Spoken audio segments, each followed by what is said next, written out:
Bienvenue, aujourd'hui on part pour un voyage fascinant, un voyage à l'intérieur de nous-mêmes, pour explorer cet univers incroyable qui circule dans nos veines, le sang. On va décrypter tout ça ensemble à travers 5 questions clés. Alors, quand on pense au sang, on imagine juste un liquide rouge, non? Mais si on y regarde d'un peu plus près, eh bien on découvre une histoire complètement différente. C'est parti pour explorer la complexité qui se cache juste sous la surface. Regardez bien ça, une seule, toute petite goutte de sang. C'est un monde en soi. On y trouve plus de 200 millions de cellules. Ce n'est pas juste un liquide, non, c'est un véritable écosystème bouillonnant de vie où chaque élément a une mission absolument vitale. Bon, commençons par le commencement. Pour comprendre cet univers, il faut d'abord faire connaissance avec ses habitants. De quoi est fait, au juste, ce liquide si précieux? En fait, le sang, c'est une équipe de 4. D'abord, les globules rouges, les érythrocytes, qui sont un peu les livreurs d'oxygène de notre corps.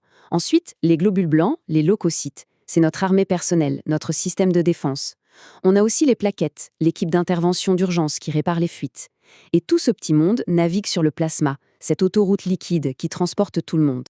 Chaque jour, notre corps produit des milliards de nouvelles cellules. C'est une cadence infernale.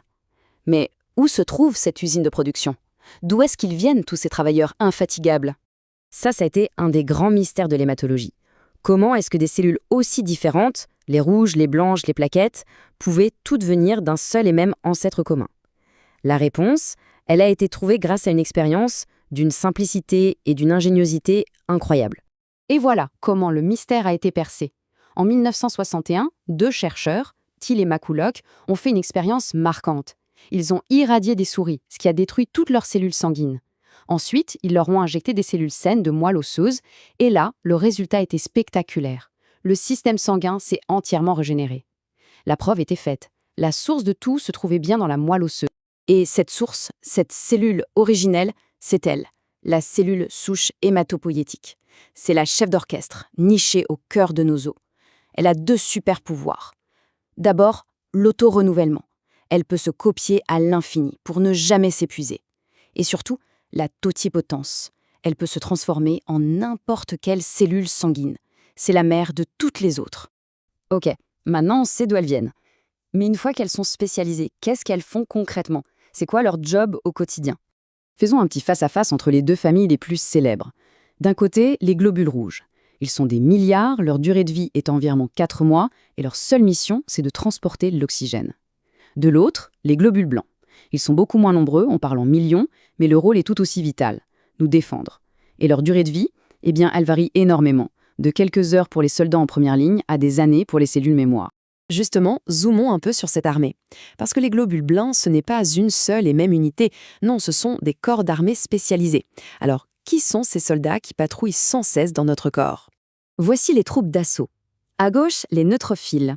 Ce sont les plus nombreux, de vrais dévoreurs de bactéries. Dès qu'il y a une infection, ce sont les premiers sur les lieux.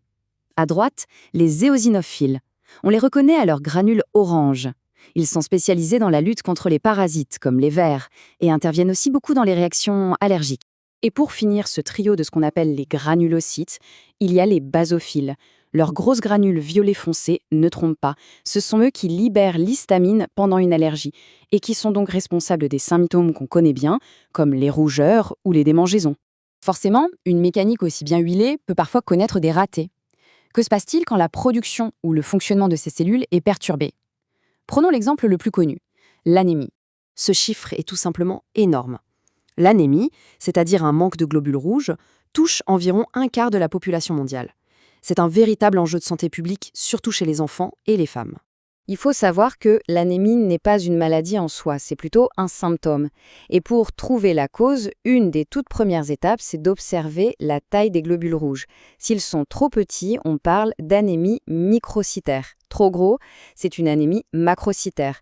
Cette simple mesure, c'est la première clé pour comprendre ce qui se passe. La cause la plus fréquente, de loin, pour les anémies avec de petits globules rouges, c'est la carence en fer. Le traitement, c'est bien sûr de prendre du fer, mais attention, il ne faut pas s'arrêter dès que les chiffres remontent. Il est crucial de continuer plusieurs mois pour bien remplir les réserves. Et bien sûr, l'alimentation joue un rôle essentiel. On passe à notre dernière question. C'est un sujet que tout le monde connaît de nom, mais qui reste souvent un peu flou. Pourquoi n'a-t-on pas tous le même sang? D'où viennent les groupes sanguins? La réponse se trouve à la surface de nos globules rouges. Il faut imaginer les groupes sanguins comme des sortes de cartes d'identité moléculaire. Ces cartes, ce sont des molécules, les antigènes, qui décorent la membrane des globules. C'est la présence ou l'absence de certains antigènes qui va définir un groupe sanguin. La logique du système ABO est un fascinant jeu de miroir. Si les globules rouges portent l'antigène A, le plasma va fabriquer des anticorps anti-B. Et inversement, une personne du groupe O qui n'a aucun antigène aura des anticorps anti-A et anti-B. Et à l'inverse, une personne AB qui a les deux antigènes n'aura aucun anticorps. C'est cette règle toute simple qui explique pourquoi la compatibilité est si importante lors d'une transfusion. Au final, chaque goutte de notre sang est un livre ouvert. Elle raconte notre santé du moment, la force de notre armée intérieure et même une partie de notre identité. De la cellule souche à la compatibilité des groupes sanguins, cet univers intérieur n'a vraiment pas fini de nous surprendre. La question qui reste, c'est: quelle sera la prochaine découverte? Quel secret nous révélerait-il demain?